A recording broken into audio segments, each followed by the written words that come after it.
Hello YouTube, this is Morgan Airspeed Prime here with my next Avatar fan commentary track. This one is going to be for Book 2 Earth Episode 8, The Chase. To sync up your copy of the episode with this commentary track, have your copy of the DVD, Blu-ray, Netflix, online stream, whatever way you have the episode. Have it ready to go at the start of this episode, including the introduction, and I'll tell you when to press play then. I'm going to be ending this introduction section of the video in just a little bit. Then there'll be a 10-second pause with no audio, and then when I start speaking again after that pause, that's when you should hit play. It's when I'm going to hit play, and we should be synced up if we do that at roughly the same time. So, bringing the intro of the video to an end after the pause coming up, and you hear me speak again, hit play and we should be synced up.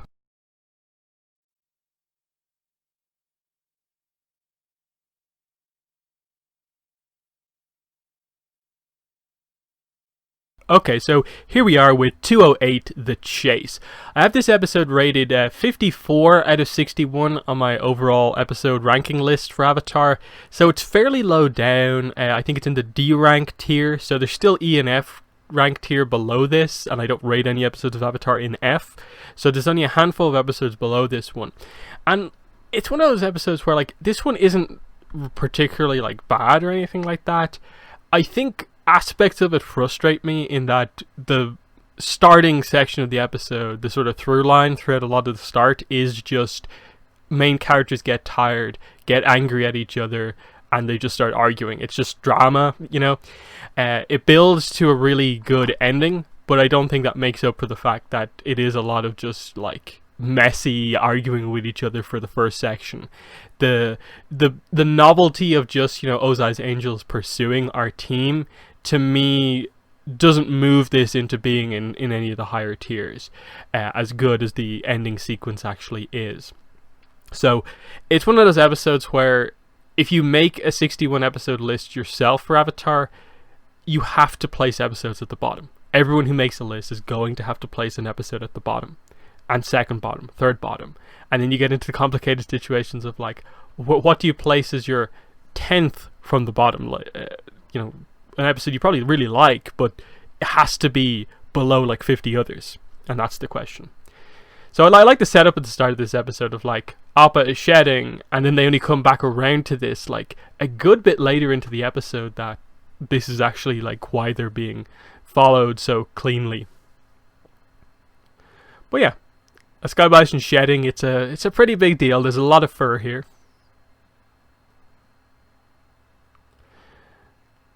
And yeah, just some nice comedy with beards and stuff like that.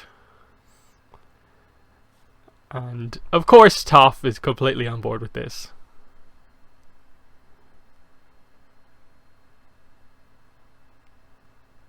And Katara just realizes, just like, we've basically just got another guy on the team, but it's still funny.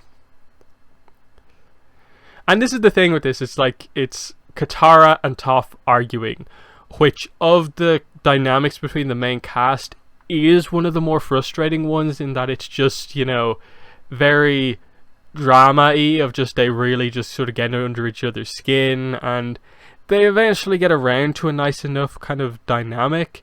But like the runaway from next book, this episode I don't think has a strong enough sort of, you know, I suppose, conclusion to that, wrapping it all up. So it is just a lot of drama before this. And as I suppose as well, it's Toph's first, you know, episode really with her on the team. I think it could have been better done. I get they have to create this idea of she's sort of been on her own, has her own ways of doing things. And even though she's with people she can respect and people who respect her, that there's still this attitude of I want to do things on my own, and she has to learn about that. I think it could have been a bit better done, I think is the best way to say it. Like I don't think it like accomplishes all that much. Like, you have Toph meet Iroh later on in the episode, which sets up like his reappearance with the rest of the team in like the finale. But beyond that, I do think the tale of Katara and Toph, or Toph and Katara, as well as the Runaway, are better episodes to showcase the sort of Toph and Katara dynamic, whereas this one very much is sort of, I think, mainly completely based in they're tired, and I think that's a pretty boring dynamic.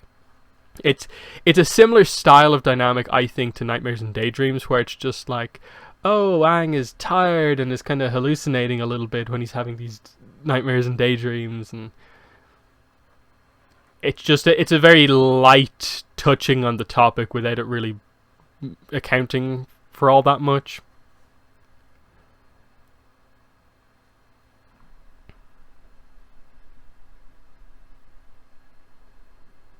You know, like, it doesn't really go that far of just like the idea of like, I carry my own weight. There's some fun dialogue, of course, but is it like, oh, Toph suddenly doing a lot for the group in the aftermath of this?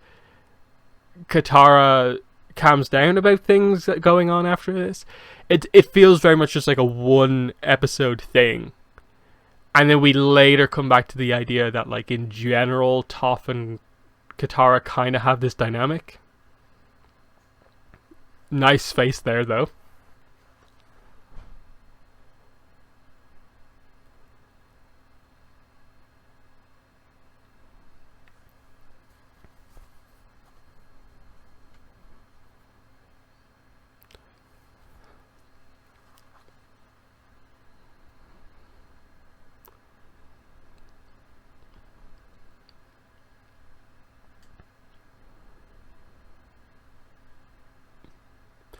Again, I like where this episode kind of, where it gets to eventually, when we get the confrontations and we have Sokka and Katara versus Ty Lee and May, and then we get Zuko, Aang, and Azula Showdown in the town, of course, and then when everyone else shows up, it's a pretty big moment.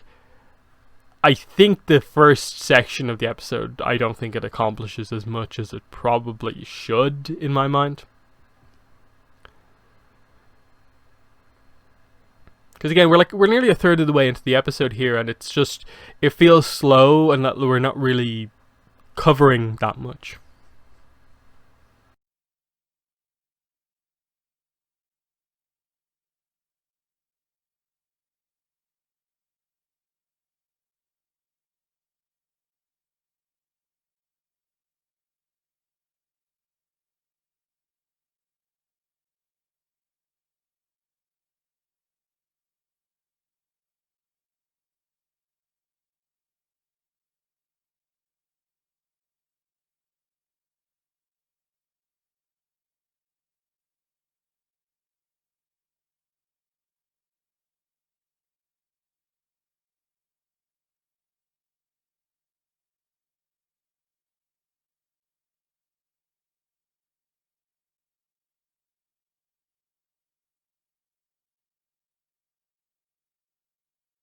There's just not a lot to talk about, I suppose, right now in the episode, unfortunately.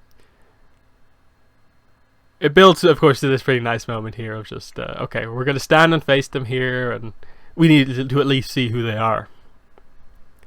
And then, of course, Ozai's Angels come out completely fresh, and it's like, this will be a challenge even fully refreshed. Perhaps not the best opportunity to stand and fight here. Especially when they have, like, mongoose lizards.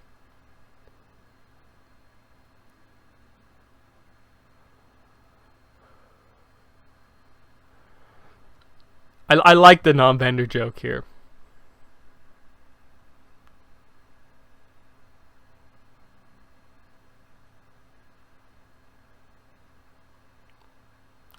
Just like what Toph adds to the group, just that immediate power level just out in the field, being able to put up big obstacles like that the others can only do in specific environments.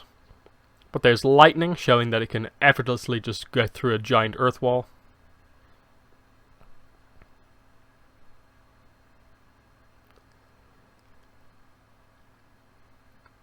And again, it highlights that, I suppose, again, the Fire Nation's issue when it comes to sort of air power that at this point where it's not fully been developed yet, the Fire Nation is still reliant on sea transport and then land transport.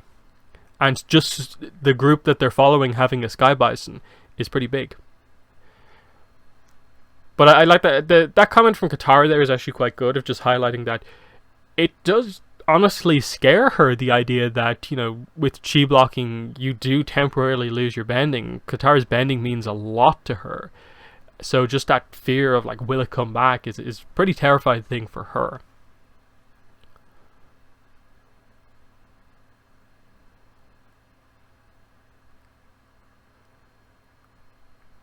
And then look, Zuko's here. With the ostrich horse, again on his own at this point. But it is revealed that he is being sort of followed by Iroh.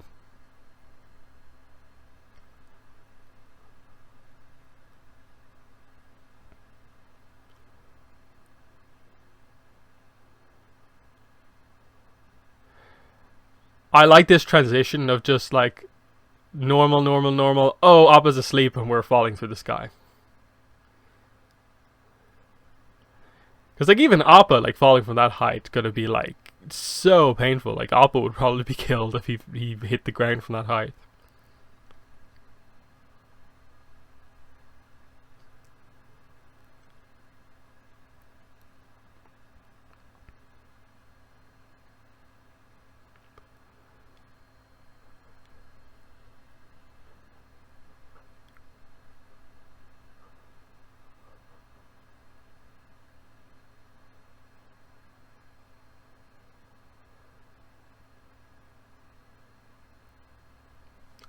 And again, sort of more drama here.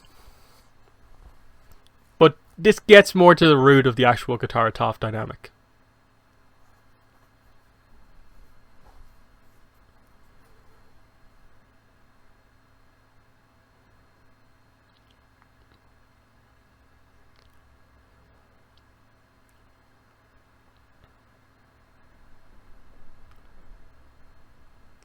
And like Toph's correct here, but it is very harsh given that Appa has saved them all this time.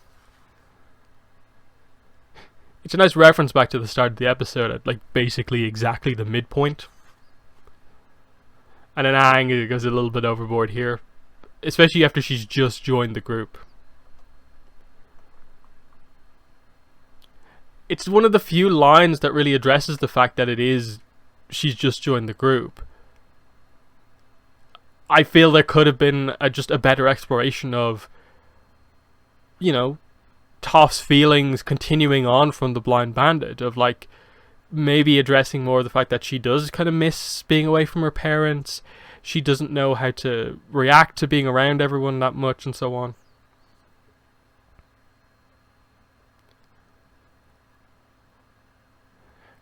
And it's just like, we were all getting used to each other. That's about all they really get to with it.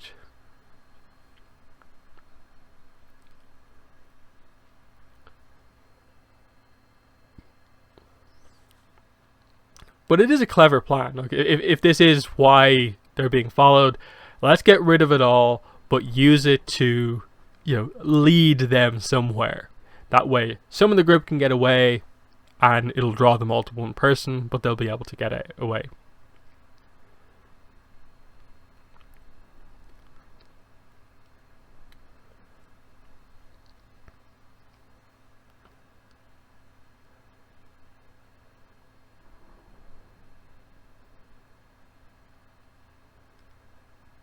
And again, the exhaustion continues to mount here. They haven't had any rest.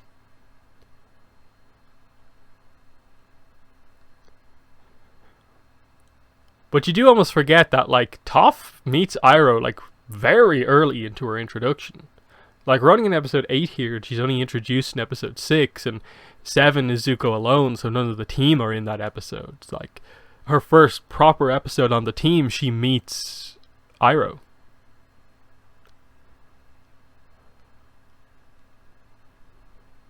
Clumps.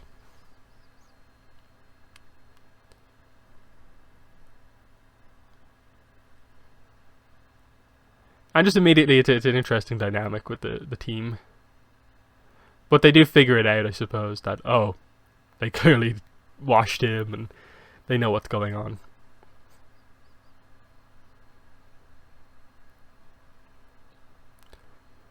So it's like, okay, the Bison went in that direction. Of the group, Aang is the only one who would probably be able to travel the same sort of distance normally, so Azula's going after him. It makes a lot of logical sense the way they sort of set up this end sequence.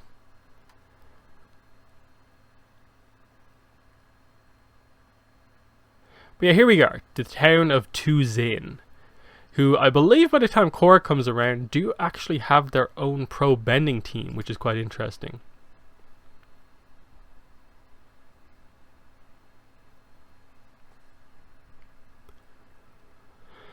So yeah, the Tigerdillos is actually apparently this team, so that's quite interesting. Again, it's not a place we know too much about, but you know, anytime you get those references to these places that we go to and they come back later on, it's interesting.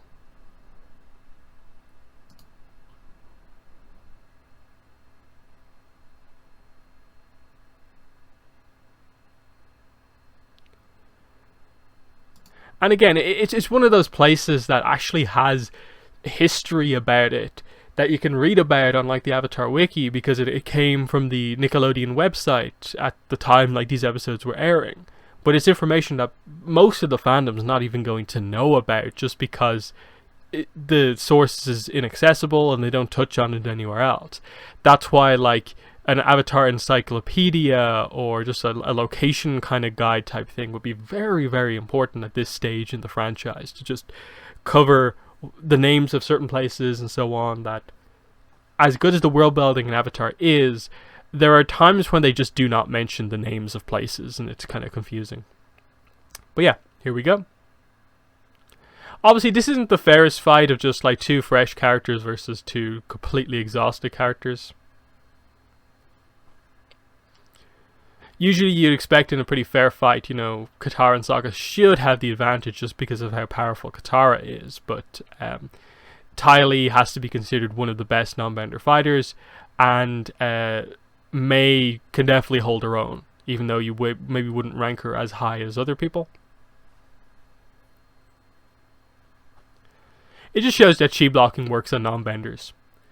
That, you know, even a non-bender has chi paths that can be hit, and it still has the latent effect of just a pinpoint punch like that.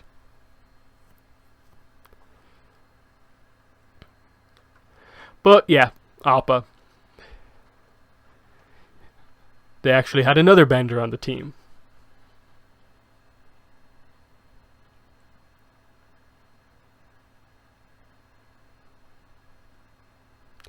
And then yeah, they teased this a few times here of just Ty Lee sort of liking Sokka. It doesn't go anywhere, of course. It's like here, and then I think the finale, I think it's Crossroads of Destiny, they address it again, and that's kind of it. They just wanted to get across, I suppose, the idea that in general her character is quite flirty and stuff like that.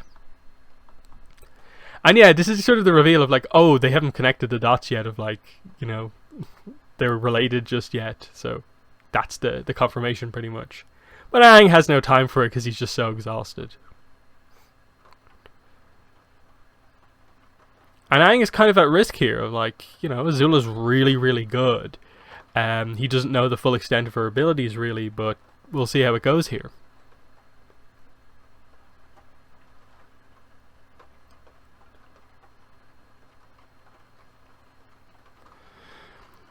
And this kind of gets to the core of it, of like, Toph has this issue with people overly helping her.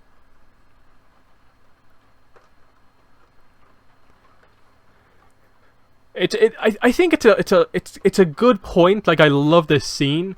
I don't know how well it interacts with the rest of the stuff here. Of like, the episode isn't about like Katara and Toph arguing about the idea of like,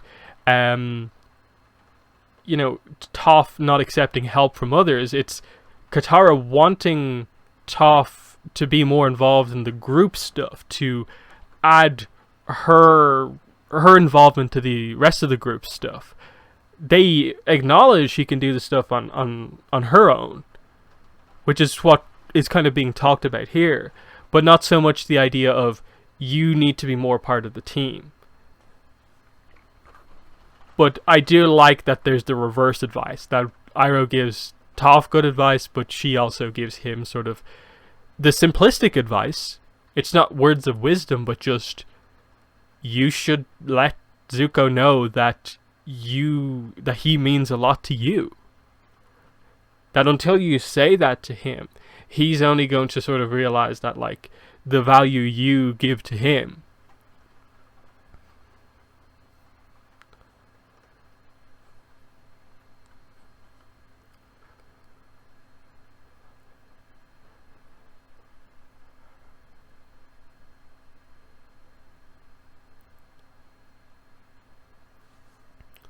Like, the scene, I suppose, does get to the core of just sort of like work together type stuff. Don't just do stuff on your own, kind of.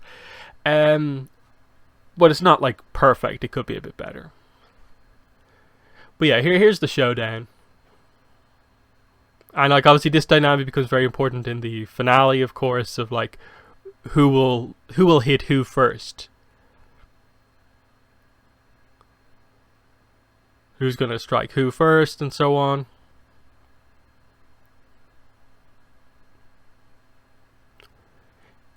I like it. The standoff.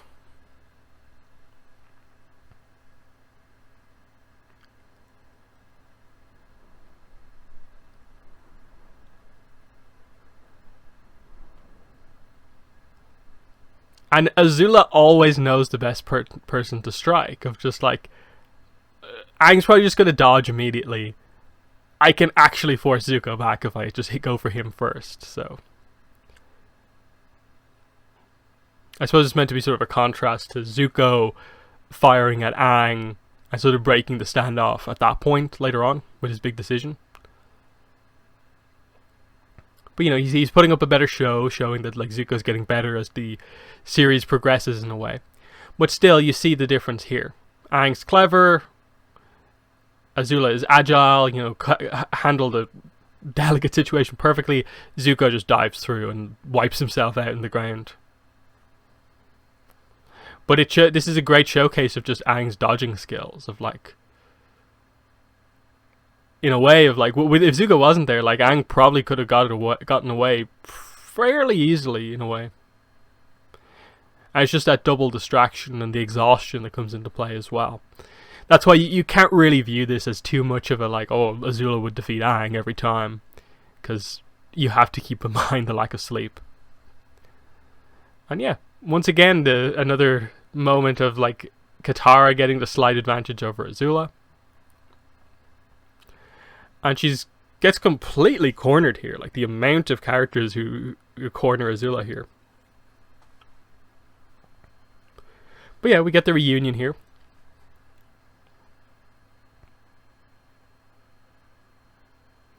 Now, even she can't take this many people. And just adding Toph to the equation is just like, okay, Azula could be captured here. That's why she's completely on the run. And again, she has an opportunity. Who does she strike first? She goes after Iroh because he's distracted. But based on her character usually, like, she probably would have went after someone else if Iroh wasn't distracted, because usually she heavily underestimates Iroh. And yeah, big hit. Zuko notes that it's pretty serious. There's all 4 elements together, plus a boomerang. But Azula gets out. It's a little bit like, okay, she just escapes. Where logically, like, after just a few seconds that have passed, like, she couldn't really have gone anywhere. They just had to stop the fight here. They don't want this to be a conclusion to anything. But yeah, a conflicted Zuko is like, no, I have to do this on my own. It's sort of him blaming himself again for like, I went away, he came back for me, and look what happened. And yeah, they just kind of end on the note of, yeah, Katara and Toph sleep next to each other, so it's all fine.